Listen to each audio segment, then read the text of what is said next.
Welcome to English Journey Today.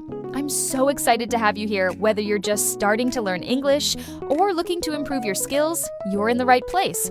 Don't forget to subscribe, like, and hit the notification bell so you never miss an episode. Hello, and welcome back. Today, we're diving into the vibrant world of everyday conversations. Whether you're ordering a coffee, catching up with a friend, or navigating a new city, mastering conversational English is your key to connecting with the world around you. Let's get started.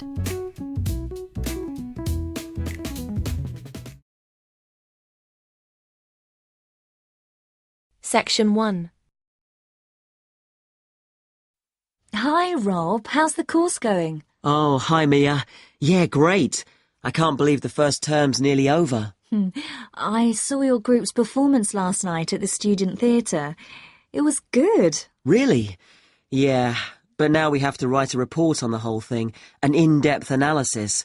I don't know where to start. Like, I have to write about the role I played, the doctor, how I developed the character. Well, what was your starting point?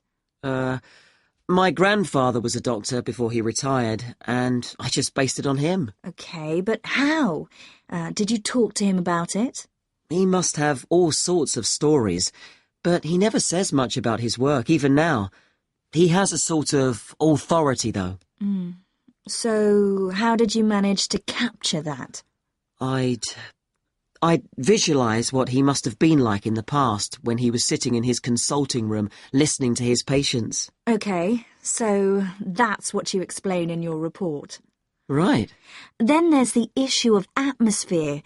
So in the first scene we needed to know how boring life was in the doctor's village in the 1950s.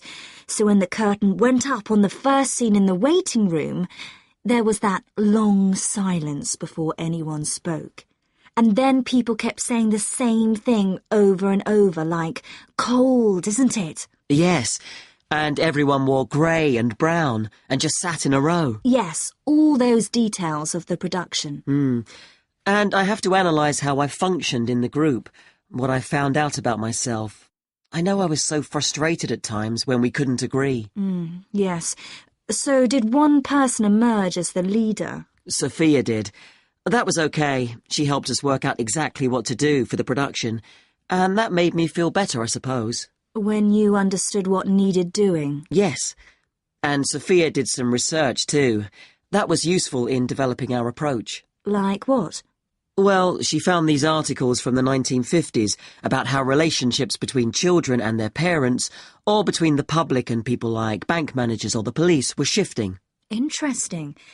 And did you have any practical problems to overcome? Well, in the final rehearsal, everything was going fine until the last scene. That's where the doctor's first patient appears on stage on his own. The one in the wheelchair? Yes, and he had this really long speech with the stage all dark except for one spotlight. And then that stuck somehow, so it was shining on the wrong side of the stage. But anyway, we got that fixed, thank goodness. Yes, it was fine on the night. But while you're here, Mia, I wanted to ask you about the year abroad option. Would you recommend doing that? Yes, definitely. It's a fantastic chance to study in another country for a year. I think I'd like to do it, but it looks very competitive. There's only a limited number of places. Yes. So, next year, when you're in the second year of the course, you need to work really hard in all your theatre studies modules. Only students with good marks get places. You have to prove that you know your subject really well. Right. So how did you choose where to go? Well, I decided I wanted a programme that would fit in with what I wanted to do after I graduate. So I looked for a university with emphasis on acting rather than directing, for example. It depends on you. Then about 6 months before you go, you have to email the scheme coordinator with your top 3 choices. I had a friend who missed the deadline and didn't get her first choice, so you do need to get a move on at that stage. You'll find that certain places are very popular with everyone. And don't you have to write a personal statement at that stage? Yes. Right. I'll get some of the final year students to give me some tips. Maybe see if I can read what they wrote. I think that's a very good idea.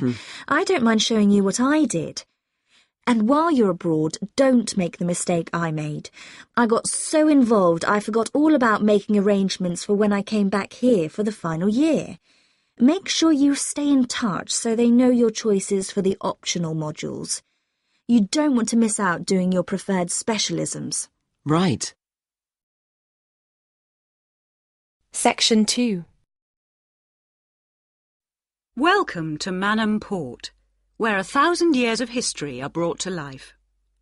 All the family can enjoy a day out at Manham. Visit our copper mine. See models of the machinery it used. Have your photo taken in 19th century costume. Experience at first hand how people lived at different stages throughout history, and especially how children studied, worked and played. The port of Manham is located in beautiful and peaceful countryside, on a bend in the great River Avon, and developed here because it's the highest navigable point of the Avon. Boats can go no higher up this river, and proved a handy place to load and unload cargo to and from the sea, which is over 23 miles away. A small port was already established here when, about 900 years ago, tin was discovered nearby, though it wasn't until the Industrial Revolution, when a tremendous need for metals of all kinds developed, that Manham expanded to become one of the busiest ports in the country. And because it was already so busy, prospectors began to look for other minerals, and by the end of the 19th century, lead, copper, manganese and arsenic were added to the cargoes leaving Manham. In the early days, the ores had been smelted or processed in the same area they were mined. But as demand grew, the smelting process required huge factory furnaces or fires to melt the metal from the rock, and there was not enough coal in the local area, so the rocks containing minerals had to be shipped long distances. Sadly, in the 20th century, the great port of Manham declined, and thousands of workers were forced to emigrate out of the area. The building at the port fell into disrepair, and the place became almost forgotten. But then the Manham Trust was formed to conserve the historical resources of the area. It organised scores of local volunteers to remove undergrowth to find the original outlines of the installations. It then brought in paid professionals to match installations with maps of the original port complex and to set about reconstructing it. Today, you can see the results of this ambitious programme of restoration. The intention, and we believe this will be realised before the end of the year, is to return Manham Port to the condition it reached at its peak as the greatest copper port in the country. But what can you do and see on your visit today? Here are just a few highlights. We suggest you start with the visit to the copper mine. Travel on converted mining trains and journey into the depths of the mountain along seams once worked by hundreds of miners. Watch out especially for the great pumping machines which rid the mine of water. But please be warned that, like all mines, ours is very dark and closed in, and we do say that children under 5 and also dogs should not be taken into the mine.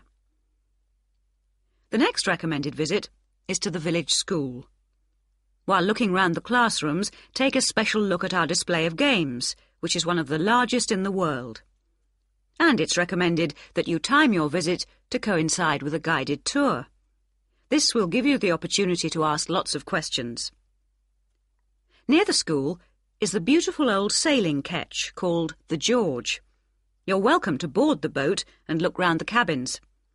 Look out for the ship's wheel, which was missing until only 5 years ago, when it was dredged out of the silt by a local fisherman. We have no idea how it got there, but it's been polished and proudly restored to its original place on the boat. Please take care going down the ladders if you wish to visit the lower deck. We don't recommend you allow young children to use them. So we hope you have a memorable visit to Manham Port, and will tell your friends all about us. Section 3. Hi, Laura. Could you spare a few minutes to talk about the work placement you did last summer? I'm thinking of doing one myself. Hi, Tim. Sure.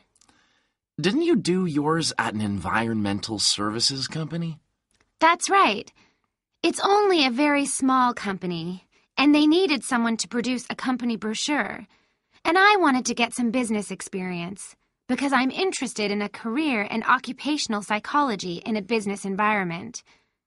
It was good because I had overall responsibility for the project. What kind of skills do you think you developed on the placement? I mean, apart from the ones you already had. Did you have to do all the artwork for the brochure, the layout and everything? We hired the services of a professional photographer for that. I did have to use my IT skills to a certain extent because I cut and pasted text from marketing leaflets. But that didn't involve anything I hadn't done before. Do you think you got any better at managing your time and prioritizing things? You always used to say you had trouble with that. Oh, definitely. There was so much pressure to meet the project deadline. And I also got better at explaining things and asserting my opinions, because I had to have weekly consultations with the marketing manager and give him a progress report. It sounds as if you got a lot out of it then. Absolutely. It was really worthwhile. But, the company benefited too.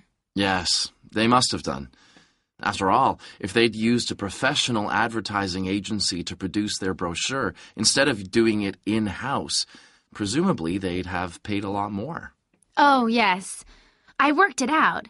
It would have been 250% more, and I thought the end result was good, even though we did everything on site. The company has quite a powerful computer, and I managed to borrow some scanning software from the university. The new brochure looks really professional. It enhances the image of the company straight away. So, in the long run, it should help them to attract clients and improve their sales figures? That's the idea, yeah. Well, all in all, it sounds very positive. I think I'll go ahead and apply for a placement myself. How do I go about it? It's easy enough to do, because there's a government agency called STEP, S-T-E-P, that organizes placements for students. You should start by getting their booklet with all the details. I expect you can download one from their website. Actually, they've got copies in the psychology department. I've seen them there. I'll just go to the office and pick one up. Right. And then, if I were you, after I'd looked at it, I'd go over all the options with someone. I suppose I should ask my tutor's advice. He knows more about me than anyone. One of the career officers would be better. They've got more knowledge about the jobs market than your personal tutor would have. Okay. And then, when you know what you want, you can register with STEP. You'll find their address in the booklet. And once you've registered, they assign you to a mentor who looks after your application. And then I suppose you just sit back and wait till you hear something? They told me at the careers office that it's best to be proactive and get updates yourself by checking the website for new placement alerts. Your mentor is supposed to keep you informed, but you can't rely on that.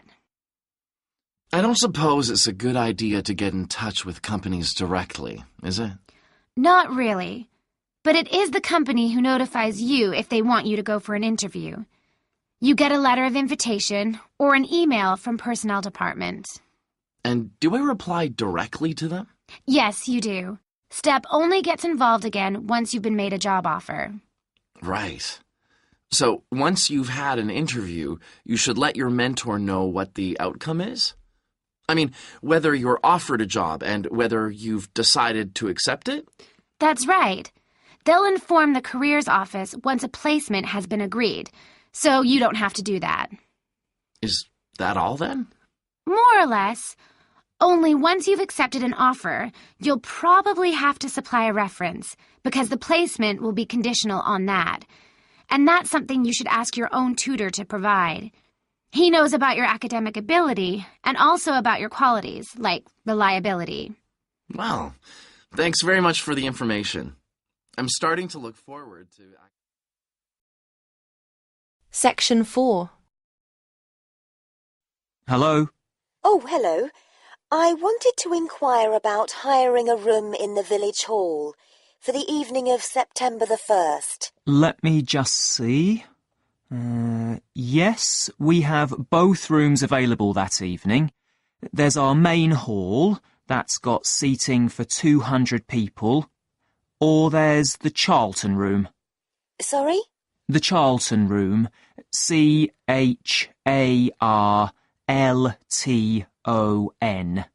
That's got seating for up to 100.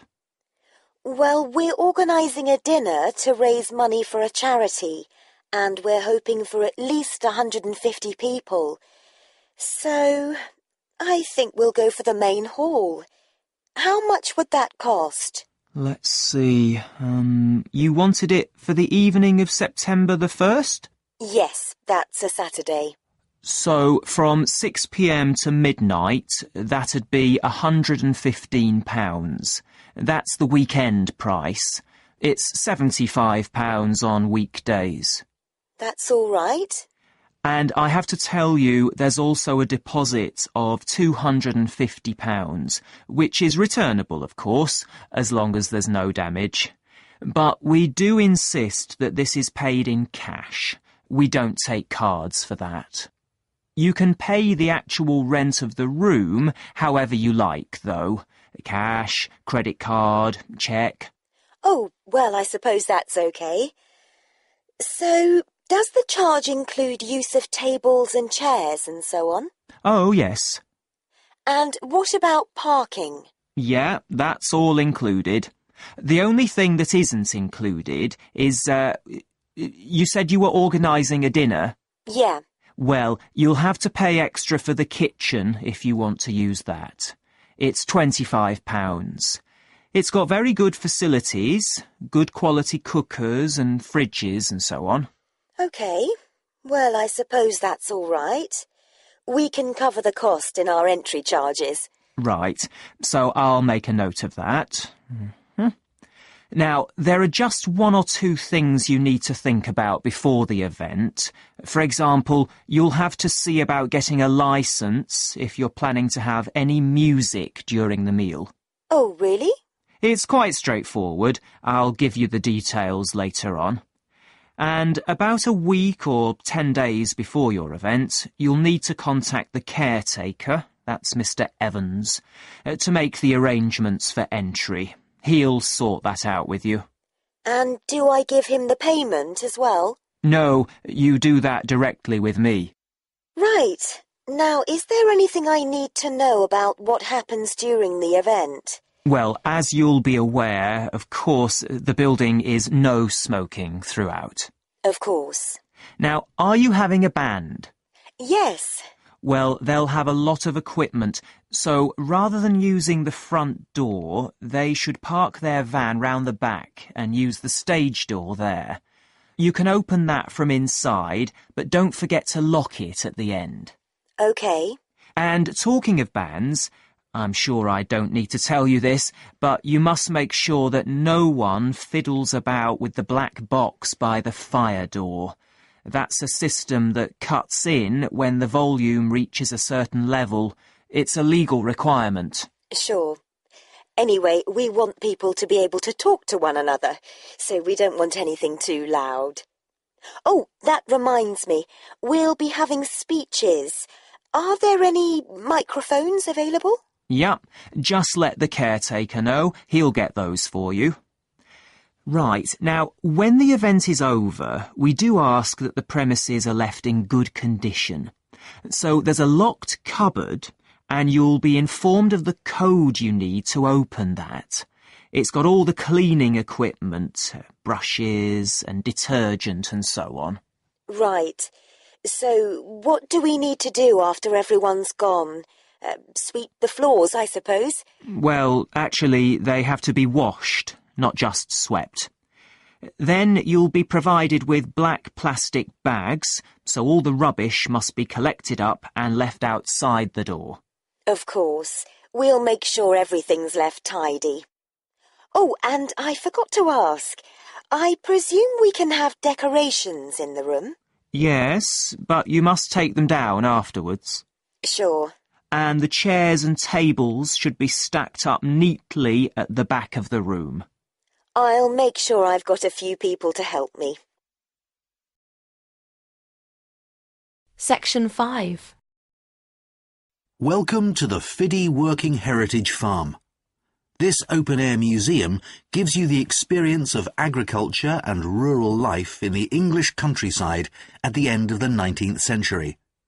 So you'll see a typical farm of that period, and like me, all the staff are dressed in clothes of that time. I must give you some advice and safety tips before we go any further. As it's a working farm, please don't frighten or injure the animals. We have a lot here, and many of them are breeds that are now quite rare. And do stay at a safe distance from the tools. Some of them have sharp points, which can be pretty dangerous, so please don't touch them. We don't want any accidents, do we? The ground is very uneven, and you might slip if you're wearing sandals, so I'm glad to see you're all wearing shoes. We always advise people to do that.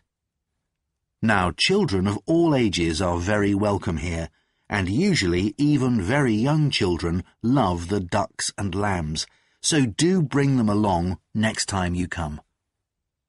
I don't think any of you have brought dogs with you, but in case you have, I'm afraid they'll have to stay in the car park unless they're guide dogs. I'm sure you'll understand that they could cause a lot of problems on a farm. Now let me give you some idea of the layout of the farm. The building where you bought your tickets is the new barn immediately to your right, and we're now at the beginning of the main path to the farmland, and of course the car park is on your left. The scarecrow you can see in the car park in the corner beside the main path is a traditional figure for keeping the birds away from crops. But our scarecrow is a permanent sculpture. It's taller than a human being, so you can see it from quite a distance. If you look ahead of you, you'll see a maze. It's opposite the new barn, beside the side path that branches off to the right, just over there. The maze is made out of hedges which are too tall for young children to see over them, but it's quite small, so you can't get lost in it. Now, can you see the bridge crossing the fish pool further up the main path? If you want to go to the cafe, go towards the bridge and turn right just before it. Walk along the side path, and the cafe's on the first bend you come to. The building was originally the schoolhouse, and it's well over 100 years old. As you may know, we run skills workshops here, where you can learn traditional crafts like woodwork and basket making. You can see examples of the work and talk to someone about the courses in the Black Barn. If you take the side path to the right, here, just by the new barn, you'll come to the Black Barn, just where the path first bends. Now, I mustn't forget to tell you about picnicking, as I can see some of you have brought your lunch with you. You can picnic in the field, though do clear up behind you, of course. Or if you'd prefer a covered picnic area, there's one near the farmyard, just after you cross the bridge. There's a covered picnic spot on the right. And the last thing to mention is Fiddy House itself. From here you can cross the bridge, then walk along the footpath through the field to the left of the farmyard. That goes to the house, and it'll give you a lovely view of it. It's certainly worth a few photographs, but as it's a private home, I'm afraid you can't go inside. Right, well, if you're all ready, we'll set off on our tour of the farm. Section 6. Good morning, this is Burnham Tourist Office, Martin speaking. Oh, hello. I saw a poster about free things to do in the area, and it said people should phone you for information. I'm coming to Burnham with my husband and 2 children for a few days on June the 27th, or possibly the 28th, and I'd like some ideas for things to do on the 29th. Yes, of course. OK. Then let's start with a couple of events especially for children. The art gallery is holding an event called Family Welcome that day, when there are activities and trails to use throughout the gallery. That sounds interesting. What time does it start? The gallery opens at 10 and the Family Welcome event runs from 10:30 until 2 o'clock. The gallery stays open until 5, and several times during the day they're going to show a short film that the gallery has produced. It demonstrates how ceramics are made, and there'll be equipment and materials for children to have a go themselves. Last time they ran the event there was a film about painting, which went down very well with the children, and they're now working on one about sculpture. I like the sound of that. And what other events happen in Burnham? Well, do you all enjoy listening to music? Oh, yes. Well, there are several free concerts taking place at different times, 1 or 2 in the morning, the majority at lunchtime and a couple in the evening, and they range from pop music to Latin American. The Latin American could be fun. What time is that? It's being repeated several times in different places. They're performing in the Central Library at 1 o'clock, then at 4 it's in the City Museum, and in the evening at 7:30 there's a longer concert in the theatre. Right. I'll suggest that to the rest of the family. Something else you might be interested in is the boat race along the river. Oh, yes. Do tell me about that. The race starts at Offord Marina to the north of Burnham and goes as far as Summer Pool. The best place to watch it from is Charlesworth Bridge, though that does get rather crowded. And who's taking part? Well, local boat clubs, but the standard is very high. One of them came first in the West of England Regional Championship in May this year. It was the first time a team from Burnham has won. It means that next year they'll be representing the region in the National Championship. Now, I've heard something about Paxton Nature Reserve. It's a good place for spotting unusual birds, isn't it? That's right, throughout the year. There is a lake there as well as a river, and they provide a very attractive habitat. So it's a good idea to bring binoculars if you have them. And just at the moment you can see various flowers that are pretty unusual. The soil at Paxton isn't very common. They're looking good right now. Right. My husband will be particularly interested in that. And there's going to be a talk and slideshow about mushrooms, and you'll be able to go out and pick some afterwards and study the different varieties. Uh-huh. And is it possible for children to swim in the river? Yes, part of it has been fenced off to make it safe for children to swim in. It's very shallow and there's a lifeguard on duty whenever it's open. The lake is too deep, so swimming isn't allowed there. OK, we must remember to bring their swimming things in case we go to Paxton. How long does it take to get there by car from Burnham? About 20 minutes, but parking is very limited, so it's usually much easier to go by bus, and it takes about the same time. Right. Well, I'll discuss the options with the rest of the family. Thanks very much for all your help. You're welcome. Goodbye. Bye. Section 7.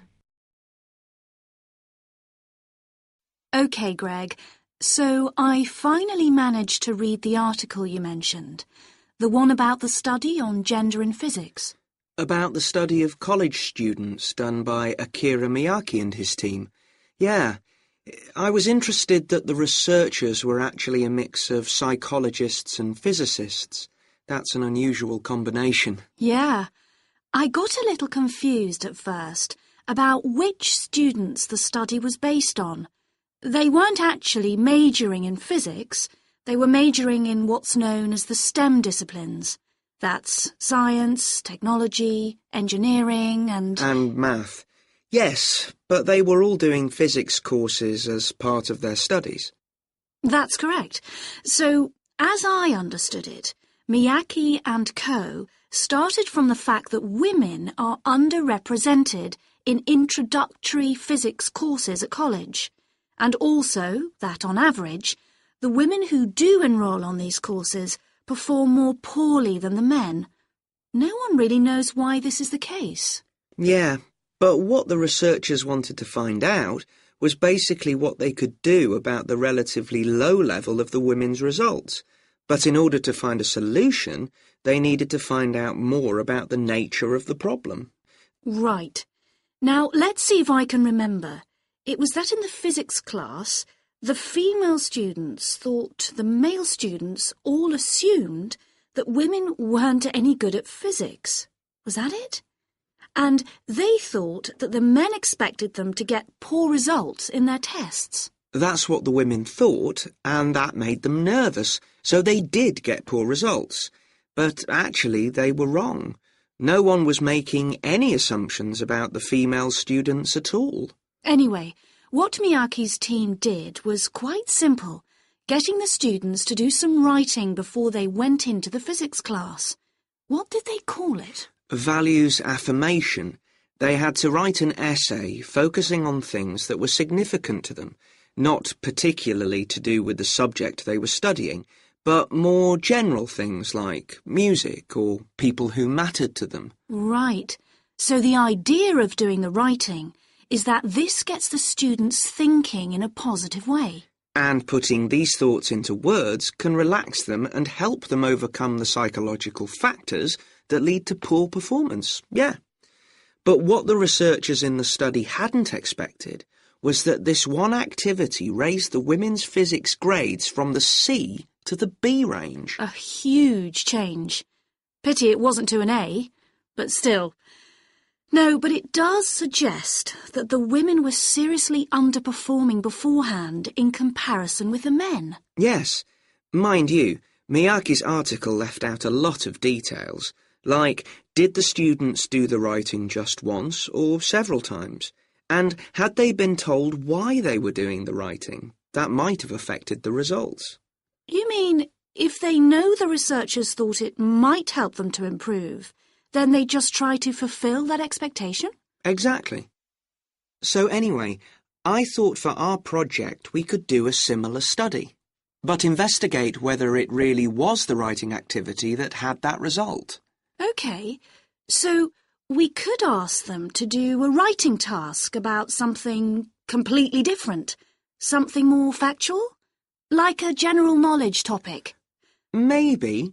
Or we could have half the students doing a writing task and half doing something else, like an oral task. Or even half do the same writing task as in the original research and half do a factual writing task. Then we'd see if it really is the topic that made the difference or something else. That's it. Good. So, at our meeting with the supervisor on Monday, we can tell him we've decided on our project. We should have our aims ready by then.